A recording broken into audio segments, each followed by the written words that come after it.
So let's start up. Thank you for everyone who is here, for taking your lunch hour to be with us for another Red Talks. As always, we're very excited to host another one of these. And today we have a great topic. Pride continues, happening during Pride Month. I couldn't be happier about this. We got a wonderful group of people here to get to speak with everyone. And let's just jump right in. So I'm going to start off, and as always, I'm going to go through for who I see first on my screen. They're going to introduce themselves, and then we'll just dive right in. So let's start off with John Romero.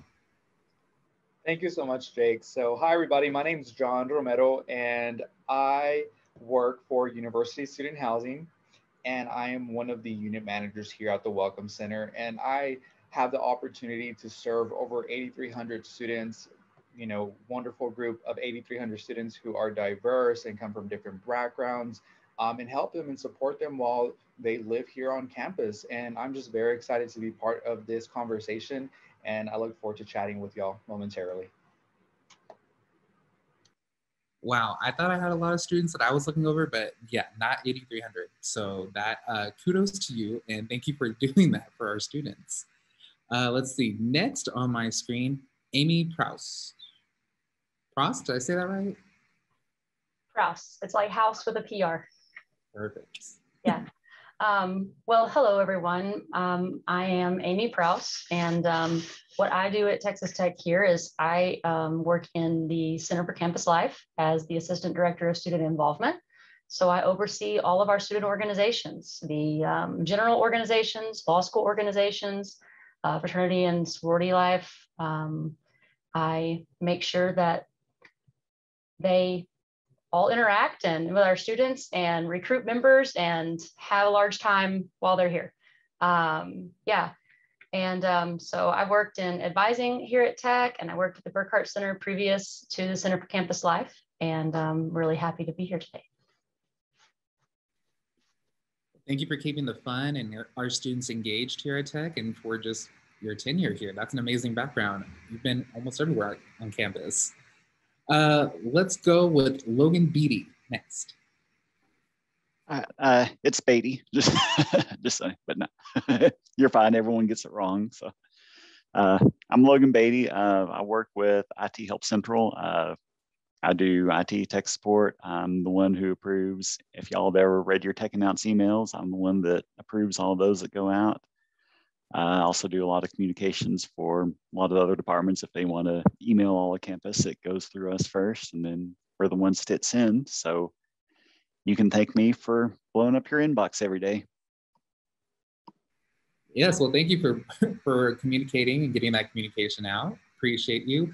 Logan Beaty, got it, now I got it. Next is Jody Randall, or Randall. Am I just messing names up today? It does seem to be a bit of a struggle today. So hi, my name's Jody Randall. I use she, her pronouns. I'm the director of LGBTQIA education and engagement for Texas Tech University. I've been at Texas Tech 4.5 years now, since we founded our LGBT office in January of 2017. Prior to that, I worked in higher ed in Kentucky, also doing similar work. I am a doctoral candidate now through Vanderbilt University in Leadership and Learning. And doing LGBT work is both a personal and a professional passion of mine. So I'm glad to be here. We're glad to have you and have that passion here at Tech. I was about to say 2017, that was after my time here. So I'm glad that that showed up eventually. And then next we have Nick Harpster. Hello, my name is Nick Harpster. I use he, him pronouns. I'm the current president of Lubbock Pride.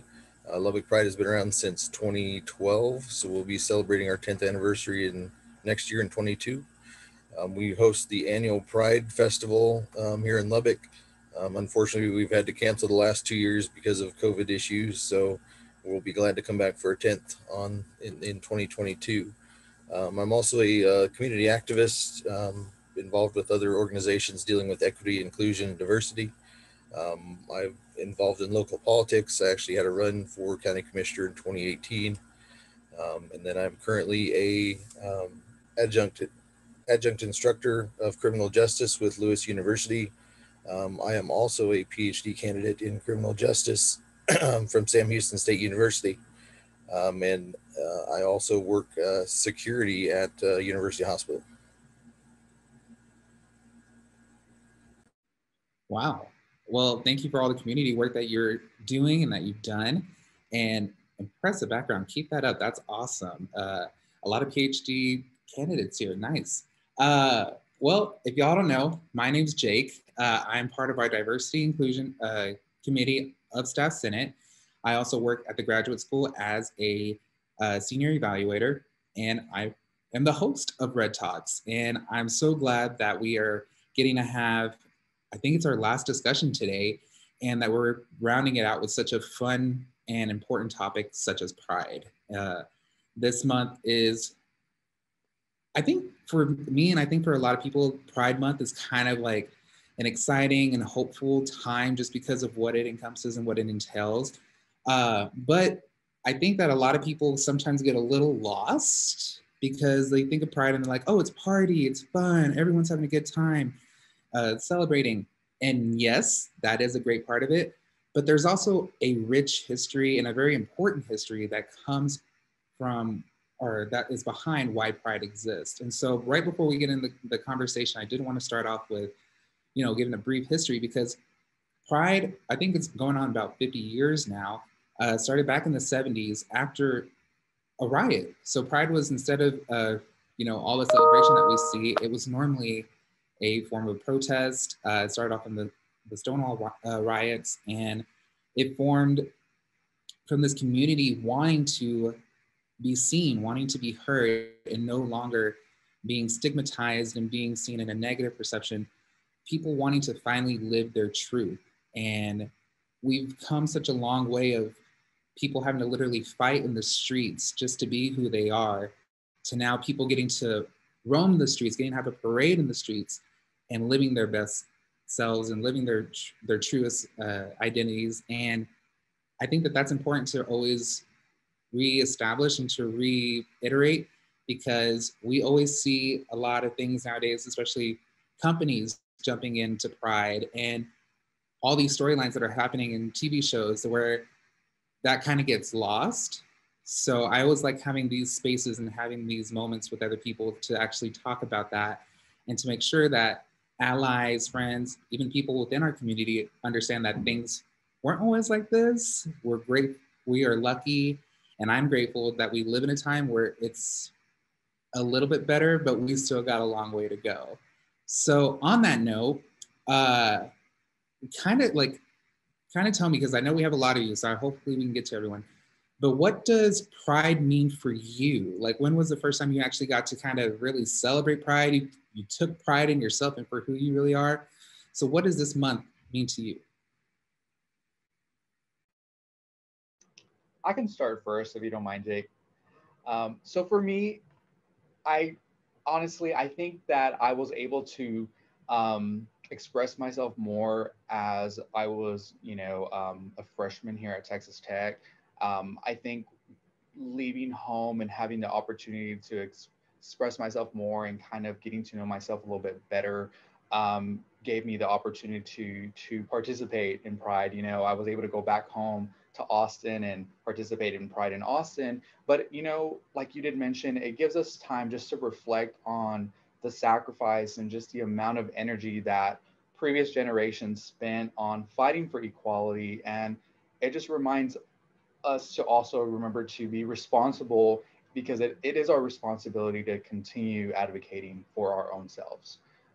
But that's what Pride means to me, is just, remembering that it's still, our turn to continue fighting for those rights.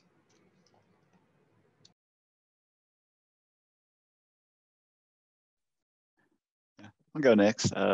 Just for me personally, I mean, just a little background. I grew up in a pretty small town, pretty conservative Texas. So, looking back, I think, if I'd come out when I was in high school, oh, my life would have been miserable. I mean, I could have physically been in danger for coming out then. So it's been about 10 years since I came out now. And Yeah, for me, Pride Month is a lot of just, looking back, reflecting personally, seeing, how much I've grown, trying to be a better role model for other people so that, they can have a better experience growing up, a whole coming out experience than I did. So, and hopefully make a difference. Yeah, I can agree with Logan and John. To me, Pride is on the fun level, in the respect of being proud of who you are. I know when I haven't been out very long, and when I started working at Texas Tech was when I was beginning that journey to come out. And so Texas Tech provided me the platform to become confident in myself with their representation on campus. And I was an undergrad student here years ago, and I wasn't out then. And so coming back as a staff member, that was very important for me to grow as a person and within myself. But then it's also the part of reflecting on the history of our civil rights. And for instance, this past weekend was on the reflection standpoint, kind of a little emotional when you think about the fact that we're able to attend a pride parade in very conservative Lubbock in the Depot district. And at the same time, it's the 5th year anniversary of the Pulse nightclub shooting.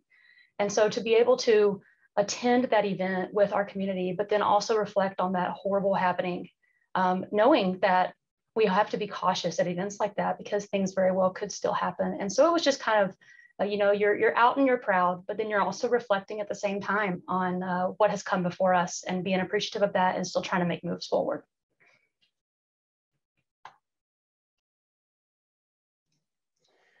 I think, so for me, Pride has meant a lot of different things. And I think it has changed over the course of my adulthood. When I think back, let's say 20 years ago to my first Pride event, I was in a very different place in life.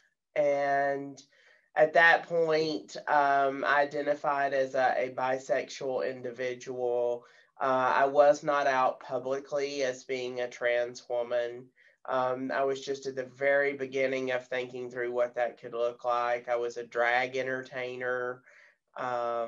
It was very much sort of what Amy was saying, that fun celebration, that party. It was our community at our boldest, at our brightest, at our most colorful.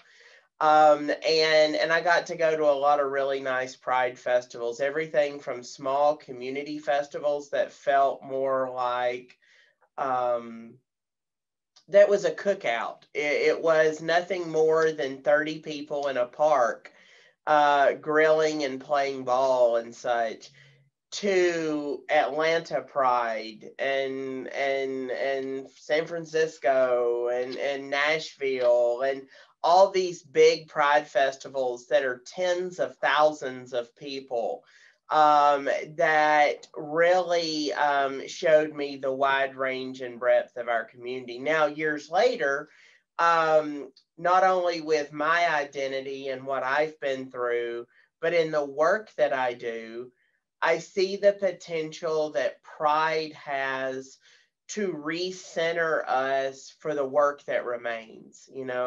We said that it started with a riot. And while a lot of what people see today around Pride is the celebration, it is still a reminder that work needs to be done. There was reference, Amy, I believe you made reference to the marriage equality ruling, or at least maybe you did at something else we were in recently, or somebody did. I thought it was you. That, look at us now, look at the successes we've had. But while at the same time, we're waiting any day now for what is quite possibly going to be a very difficult blow from the Supreme Court, that's going to come down on religious exemptions. So while there is so much to celebrate and recenter ourselves on the work, because obviously there's a lot of work left to be done.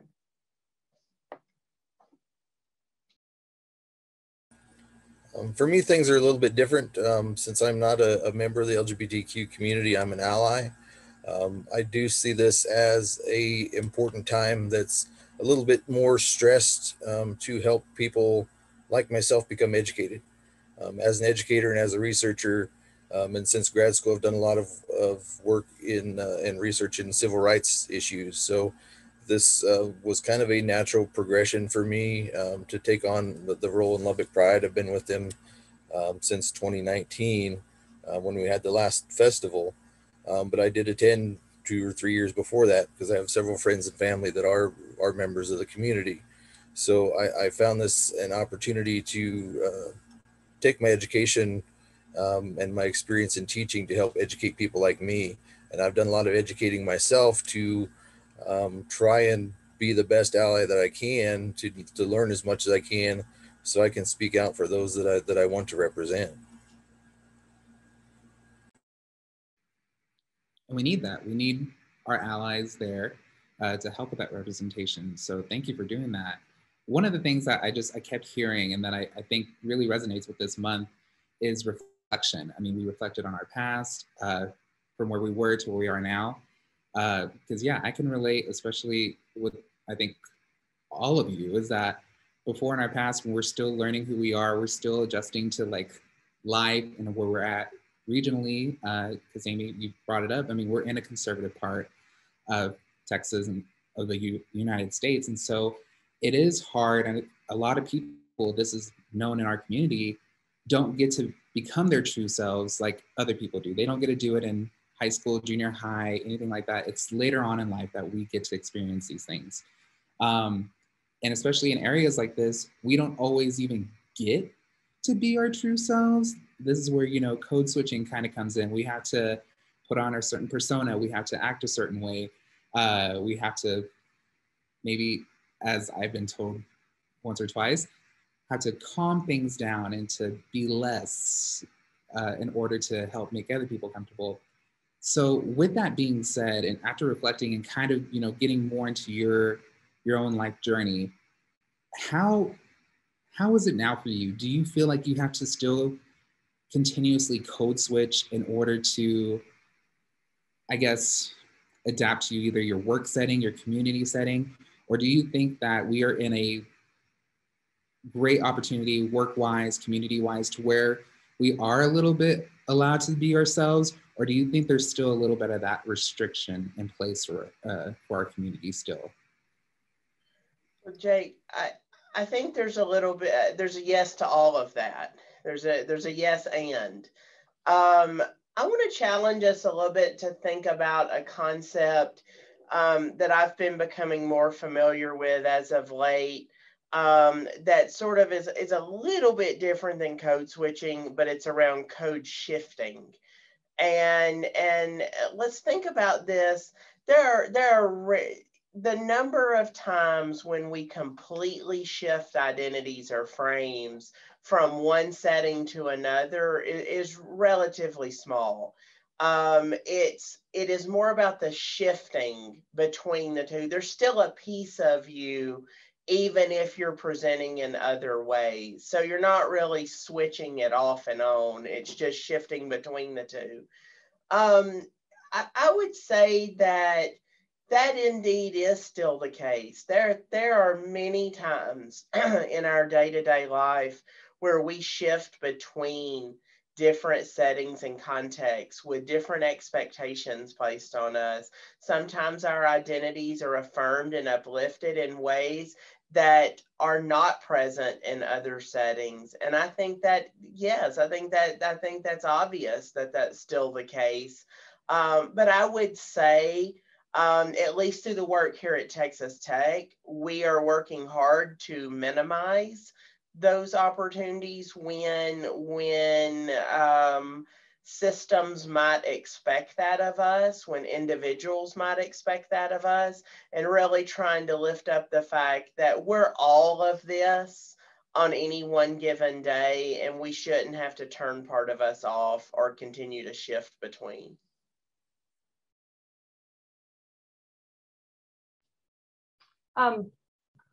Prior to working at Texas Tech, I taught in 2 different school districts in West Texas. One was quite small, outside of Lubbock, very rural, and the other was a school district here within the city, a larger school district, and 2 vastly different districts, but still maintained the, I guess, more conservative values that we have in this region. And I was not out at any of those districts. However, I always knew, and this is throughout my life, I've always known that I had to, I wouldn't call it code shifting or code switching, it was called code maintaining. Because I knew that I didn't fit with like other, other ideas of femininity, really. And so it was the code maintaining of what I knew I was supposed to be. But if I didn't maintain that, I knew that I would reveal the other part that was different from me, or I guess different than everyone else, that made me different.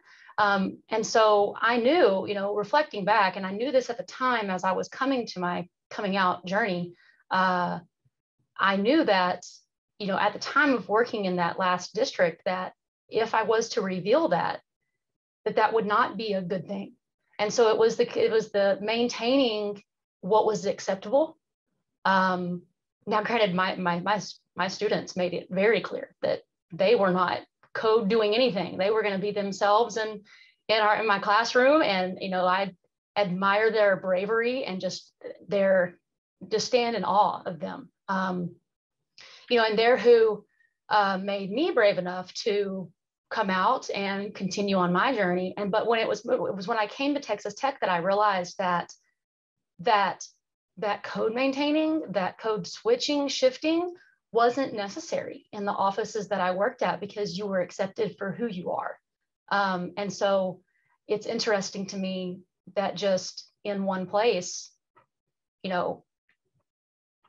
was maybe not, and then in another place that it is. And so again, on the reflecting theme that we're talking about in here, I reflect upon that, and I'm grateful that we have Texas Tech University, and we have the representation that we have. Yeah.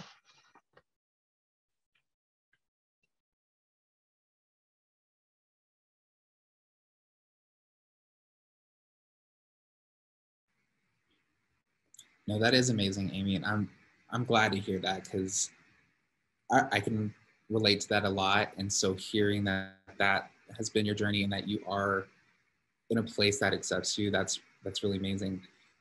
Nick, this is kind of going to go to you. I mean, after kind of hearing a little bit of Amy and Jody's story, as an ally, hearing about code maintaining, code switching, code shifting, as an ally, how do you feel other allies can help to create that atmosphere where that doesn't need to be the case? And of course, you're not answering for all allies, but just something that you've seen or something that maybe you've implemented or that you could suggest for other allies. The biggest thing is, just to educate yourself. I mean, the biggest fear of any of this is just a lack of education.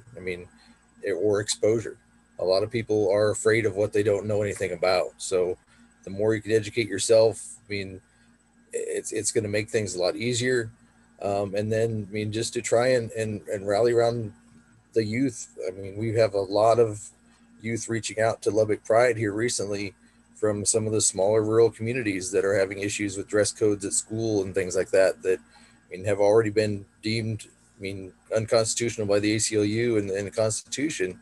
So, but they still keep pushing this until they get challenged on it. And it's both sad and exciting to see how many kids there are experiencing these issues, but yet have the parental support and support of allies to help them, buck the system and go to court. We just got reached out with someone locally last week that's filing a lawsuit with the ACLU against their school's dress code. And so it's kind of nice to see these kids and their parents fighting back. I want to follow up on that point that Nick is making here about allyship. in the practice of allyship, because so probably 10 years ago or somewhere around in that time period, this phrase and sort of motto came out around "it gets better." And I think that's largely true, especially when you're thinking about generational differences. And I think what we see in our youth today versus older generations and how they think about social issues, particularly around what we're talking about today, it does get better, it seems, with each generation, or at least it changes, and there are new opportunities that show up. But when that slogan came out, I was involved in some national politics at that point, and I took issue with the idea of "it just gets better," just the simplicity of "it gets better," because I think it gets better when we make it better. And that at its core is about allyship. The LGBT community in West Texas, for example, is never going to be a majority population. Like, it's just not going to happen, not in our lifetime. So we have to rely on and partner with the allied community. And so it gets better with our youth because we're making it better in a lot of ways. It gets better for our queer community here in West Texas because allies like Nick are doing the work to make it better. So I think you're right, Nick. It is getting better with the younger generations. Amy, watching the young folks that you used to teach and being inspired by them is great, but the work you were doing, even if you could not be open about it, was also making it better.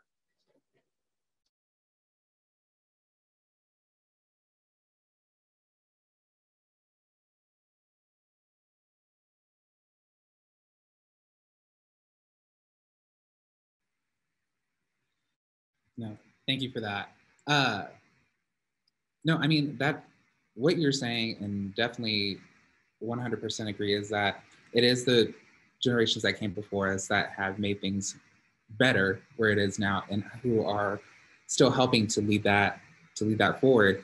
One of the things that I did want to discuss, and I know we had sent it out to our panelists before, and it's on the lines of allyship, is that what's the difference between actual allyship? I know, Nick, you were talking about it, people who are educating themselves, people who are really getting engaged, really getting, educated about the community, compared to performance allyship. So the thing that always comes to my mind is corporations during Pride Month.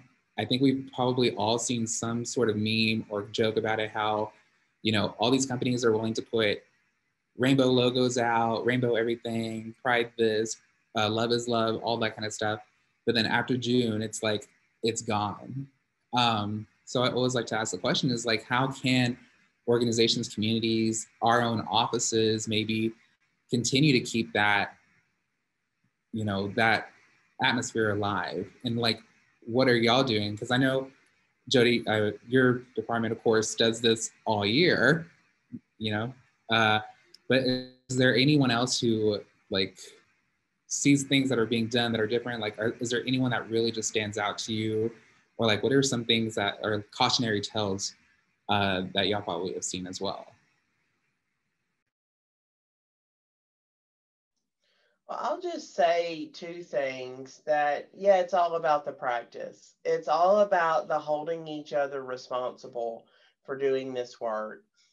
I used to say that, allyship was about the sticker on the door and showing up, and showing up is still important, but I don't think about it like I used to. I used to see allyship in a much more simplistic manner than I do today, where it is about an ongoing practice, something that I can't define what being a good ally is. It's not my place to say, Nick, you're a good ally or you're a bad ally. That's not my place. I think it's up to you to be able to answer what is allyship for yourself. And I think the problem, though, is if you can't answer that. If I say, and we're sitting in a shared space together, and I say, hey, Nick, what have you been up to? What have you been doing for the queer community? And you can't come up with an answer, I think that is more telling of your practice of allyship. Everyone should be able to answer it for themselves on what it authentically means. Second, about these companies during Pride Month that are rolling out all the rainbow gear, I totally hear it. I think we need to do the work all year long and not just turn it into a capitalist statement that happens during June. But I will say this, I'm going to buy the damn shoes. I'm going to get the rainbow jacket and the rainbow purse. So I want to do the work with them the rest of the year, but I'm still going to get their product because it is at least a time of the year where they have acknowledged our community. Now we just keep the work going. I will just add on to that, Jody, because yeah, I've got so much rainbow crap at the house right now. It's not even funny. But yeah, I remember growing up when it was basically a death sentence for a corporation to support the LGBT movement. So, we're kind of swinging the other way now, or yeah, they're just coming after us for our money, some of them, and some of it is performative, but we've seen the other side too. So it feels like to me we are heading in the right direction. It's gonna take some time.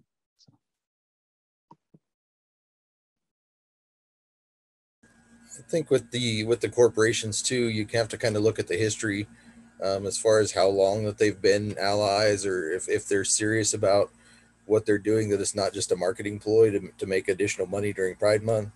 I know Kellogg's came out with the Pride cereal this year. And someone had posted, that was all upset about it, saying that was just a way to make extra money.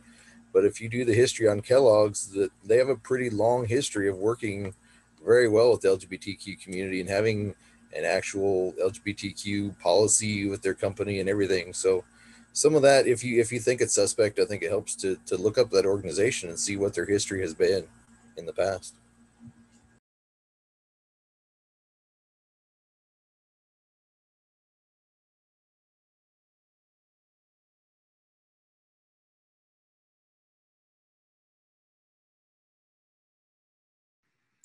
Sorry, my email popped up and my mouse went all crazy.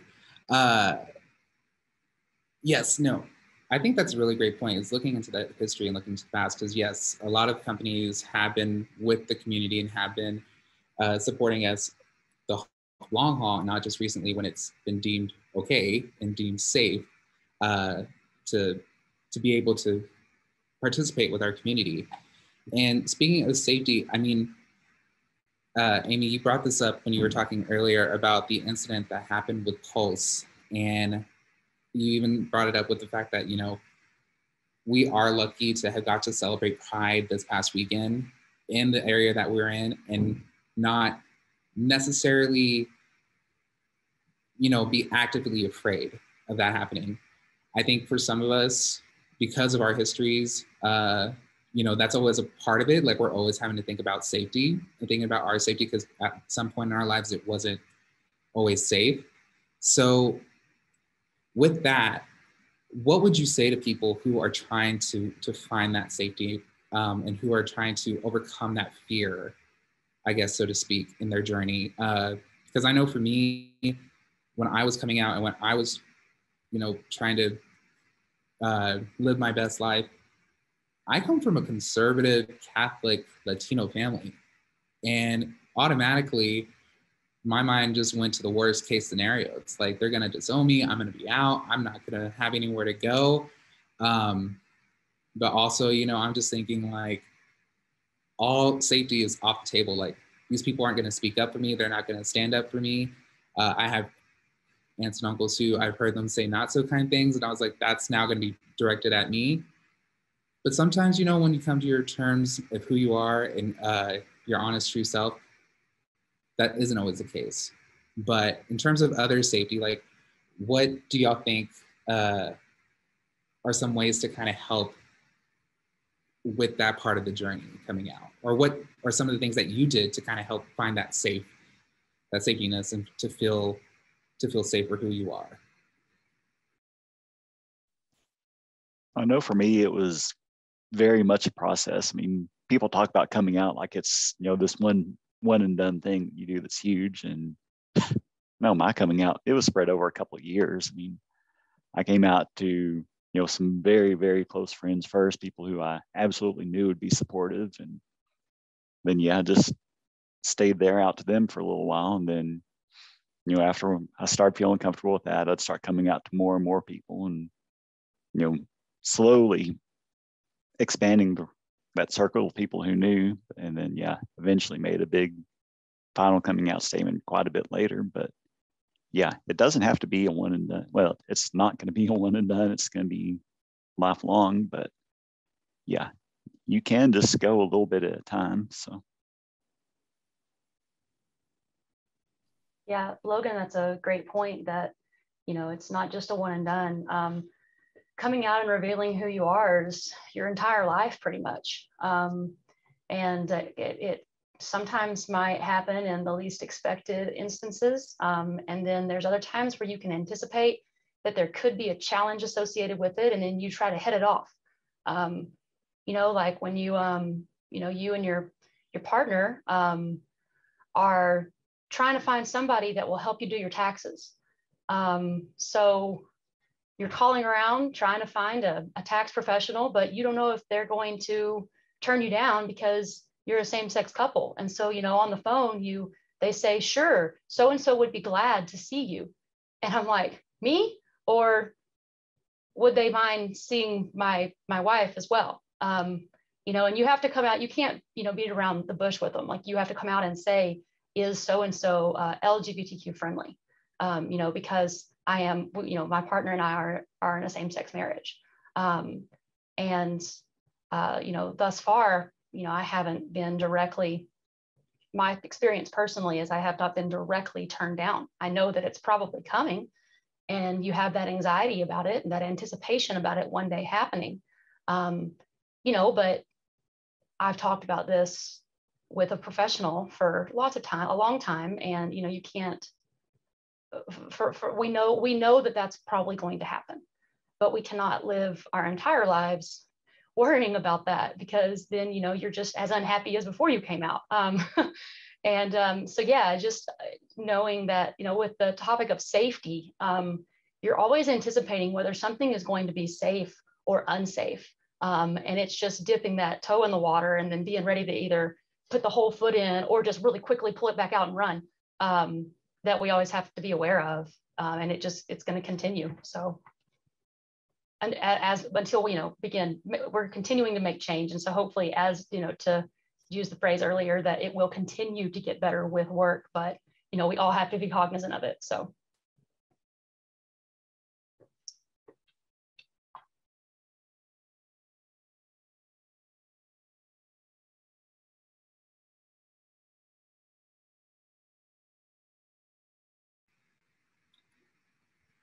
So someone just put it in the chat, and I think that this is kind of a good thing to bring into perspective here, is that in these moments too, when you're kind of becoming who you are and you are trying to create a space that's safe for you, safe for others, is that sometimes that means that you do have to distance yourself from that negativity and from those things. And so, that's a hard thing to do too, and just distancing yourself from that negative energy and from those negative people. And I know that there are other organizations and other resources out there that help for people in these circumstances. So Jody, I know that you just sent through a link to some, I think that this is mental, behavioral, and legal professionals that are resources. What are some other resources that people can be getting involved with? I know we have our Office of LGBTQIA here at Texas Tech. What are even some more community resources? Because I know that for me, even though I've lived here, I don't really hear that many of the organizations or resources. So do any of y'all have any that you know about or that you could suggest for other people? So this is one of those challenges that it remains on the to-do list, because in a space like the South Plains, across West Texas, there are relatively few LGBT specific organizations in the community. There are some, but it's relatively few, and it's usually targeted to specific types of activities. Like Lubbock Pride is first and foremost the driver of our Pride celebration here in Lubbock. And so there aren't as many opportunities like you see in major metropolitan areas where there may be a gay center or, an LGBT community center. And so those are things that we need to work on.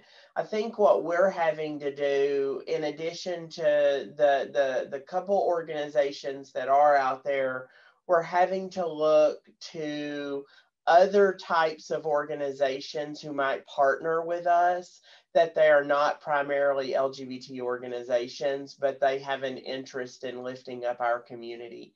Because by and large, there is a gap. There is a resource gap in this area. I'm part of an organization called Texas Pride Impact Funds, txpif.org.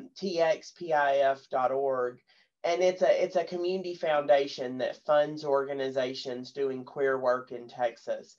There's a few recipients of grants out here, like the East Lubbock Art House, which is an art gallery at its core, but at the same time, they are supporting the queer community. There are a handful of other groups. There's Out in West Texas, down in Midland. There is an AIDS service organization up in Amarillo.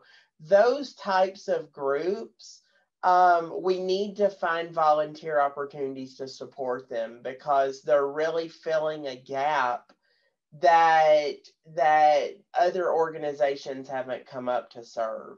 So I guess what I'm saying is, this is an important area where we do not have enough nonprofits in West Texas to meet the need.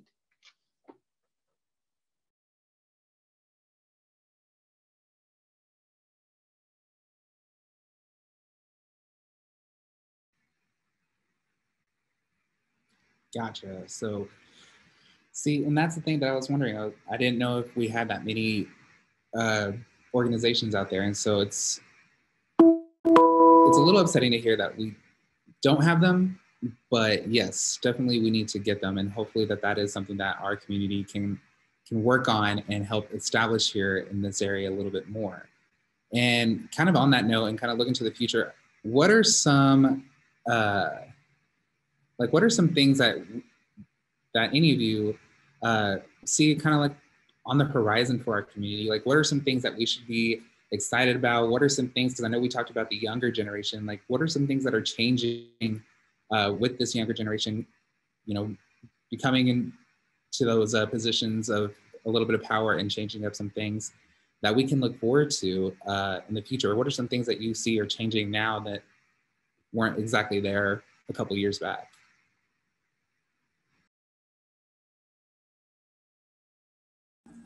One thing that I can think of, another organization I'm part of is the Community Engagement Task Force with the city. We are currently looking for, the organization was originally founded around trying to work with communicating better with the Black community and the police department after the police shootings in Dallas. And we're moving forward with trying to present a way to have a Office of Equity, Diversity, and Inclusion as part of the city.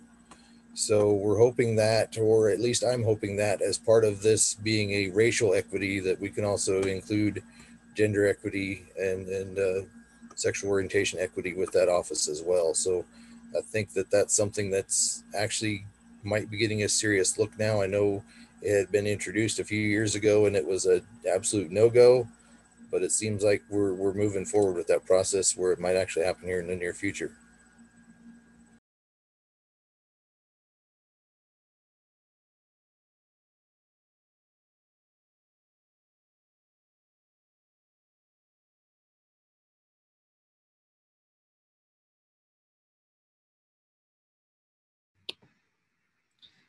Yeah, that would be excellent if we can get something like that here in this area, because I mean, that all kind of comes together because I mean, there are people of color who are part of LGBTQ. I mean, we see that that going in. So definitely that does happen, to have that division as well, to incorporate sexual orientation and things like that. I'm trying to read and go through the comments, and I'm seeing some stuff come through. And one of the things that I'm seeing come up is from Julio, if I had a queer role model growing up that I could relate to, that I think, seeing that, I've recently been watching a lot of TV shows that have LGBTQ leads in the role. And I'm just thinking, like, that is still like brand new. I think some people don't realize that, but that's something that wasn't really a thing even 10 years ago. So what are some, like, this can just be for fun, like, what are some shows that y'all see that have LGBTQI leads that you would suggest people catching up on, especially if they want to have something that is educational but also engaging to watch in, if they want to learn more about the community? So this is the time to plug in your favorite show.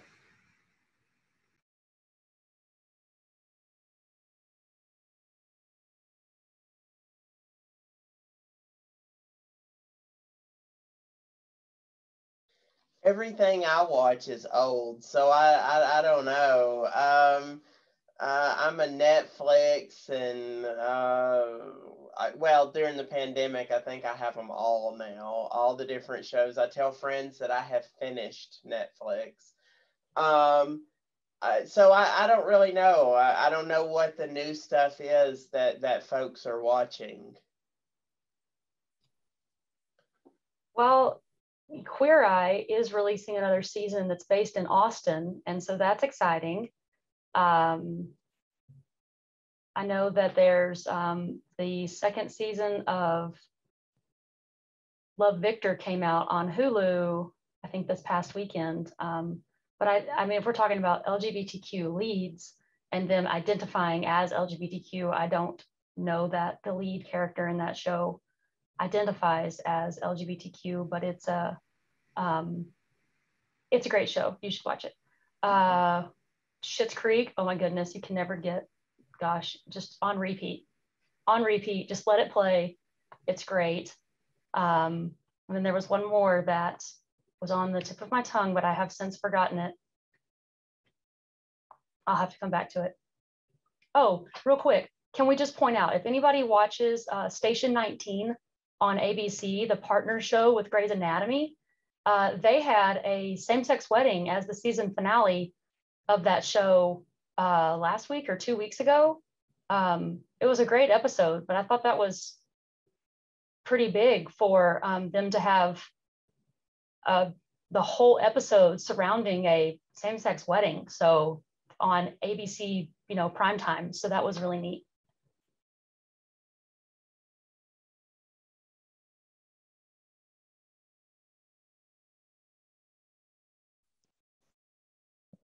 I know one that I watched a while back. It's a little more laid back, a little more fun. It's an animated series called Kipo and the Age of the Wonder Beasts. It's from the same people who did Adventure Time, and it's just an animated, fun little story. But I mean, the main character is a person of color. There's some same-sex relationships in there that are it's just played off as normal. I mean, one of the characters is gay and has a crush on another guy, and it's not a huge thing. It's just, this is part of his character, and I really enjoy seeing stuff like that where they don't make a big deal out of it. It's just treated like normal.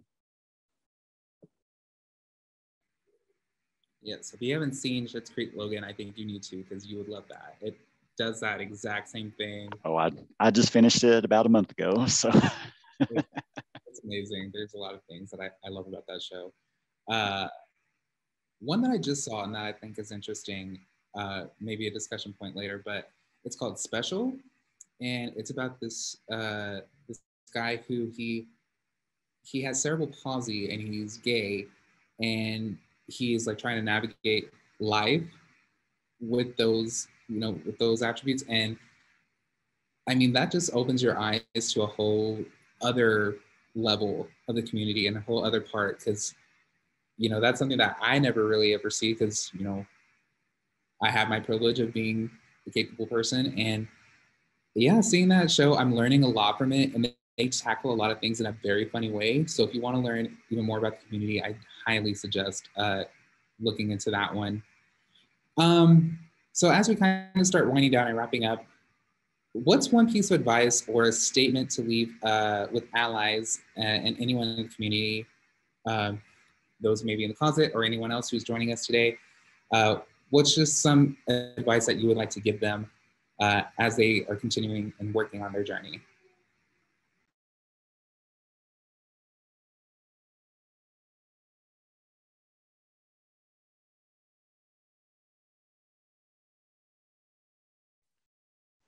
I would just say for those that are still in their coming out journey, they're still working through it. There's no right or wrong way to come out. I mean, it's very individual for each person. So, I mean, do what's best for you, you know, stretch yourself, try new things, but go at your own pace, do it your own way.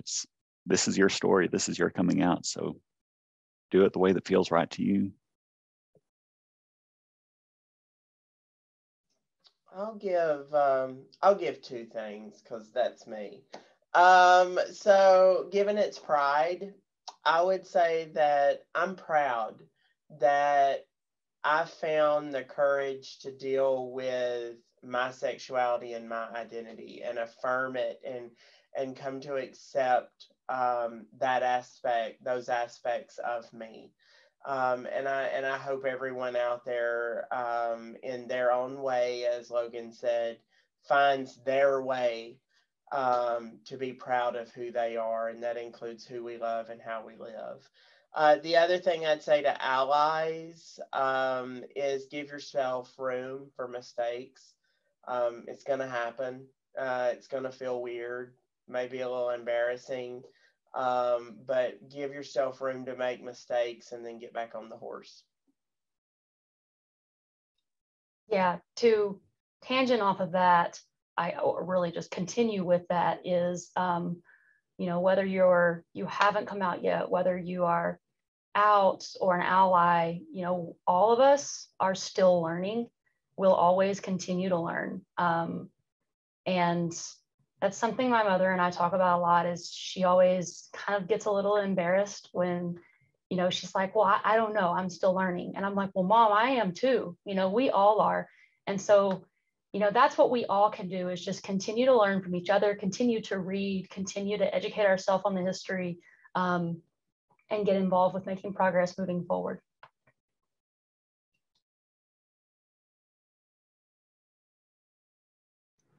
So for me, I guess what I can contribute to this would be that, you know, you actually are much stronger than what you think you really are. And that there are plenty of other people around you that are going to be going through the same motions, and that you're just not by yourself, you know, and always feel comfortable in your own skin. And it's okay to feel sad, you know, and it's just part of the experience. And just remember that you are stronger than what you think you really are.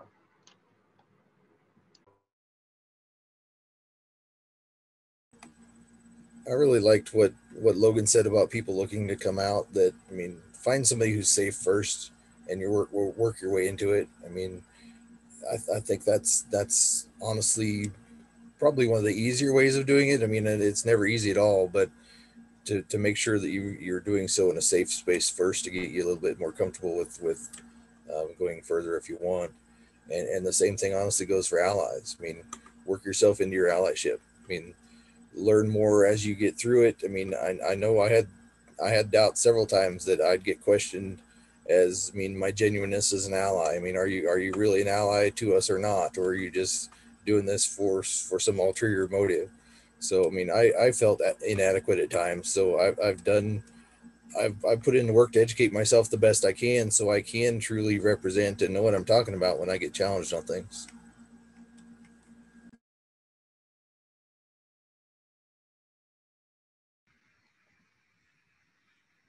Well, thank you everyone for those last words of encouragement and support. We are coming up to 1 o'clock. And so I know everyone has to get ready and go back to work. So on behalf of Red Talks and the whole diversity committee and staff senate, thank you to all of our panelists for being here today. And thank you to everyone who joined us. This is our last episode for this first season that we're calling it. And we've had a lot of great discussions, and I'm glad that we got to finish up with this one. So once again, thank you to everyone on the call, and have a great day and enjoy the rest of Pride Month.